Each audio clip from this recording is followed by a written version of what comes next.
ரொம்ப டேஸ்டியான, ஈஸியான பானிபூரி பிடிக்காதவங்க யாருங்க இருக்க முடியும்? என்னுடைய ஃபேவரட் கூட இதுன்னு நான் சொல்லுவேன். அப்படி ஒரு டேஸ்ட்டு. இப்போ வாங்க எப்படி ஈஸியா செய்றதுன்னு பார்க்கலாம். இன்னைக்கு நான் வந்து பானியும், மசாலாவும் செஞ்சிருக்கேன். பானிபூரி எப்படி செய்றேன் அப்படிங்கிற வீடியோவ நான் நாளைக்கு அப்லோட் பண்றேன்.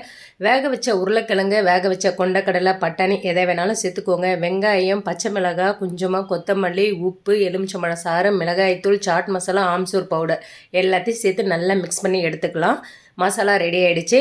இப்போ பானி செய்யலாம். புதினா ஒரு கைப்பிடி அளவுக்கு, கொத்தமல்லி, பச்சை மிளகாய், இஞ்சி, எலுமிச்சம்பழம் சாறு, புளி இது எல்லாத்தையும் சேர்த்து நல்லா அரைச்சி வடிகட்டி எடுத்துக்கலாம். உப்பு, மிளகாய்த்தூள், சாட் மசாலா, ஆம்ச்சூர் பவுடர், எலுமிச்சம்பழம் சாறு, வெல்லம் இது எல்லாத்தையும் சேர்த்துக்கோங்க. உங்களுக்கு டேஸ்ட்டுக்கு தகுந்தபடி நீங்கள் வந்து வெல்லத்தை ஆட் பண்ணிக்கலாம். நல்ல ஒரு டேஸ்டியாக இருக்கும். எல்லாத்தையும் நான் வந்து ஒன்றா சேர்த்து அரைச்சி வடிகட்டி எடுத்துக்கிட்டேன். அவ்வளோதாங்க. இப்போ ஃபில்லிங் வந்து உள்ளே எல்லாமே வச்சுட்டு பானியோடு சேர்த்து சாப்பிடும்போது ஆஹா சொல்லவே வார்த்தைகள் இல்லை. ட்ரை பண்ணி பார்த்துட்டு சப்ஸ்கிரைப் பண்ணிவிடுங்க.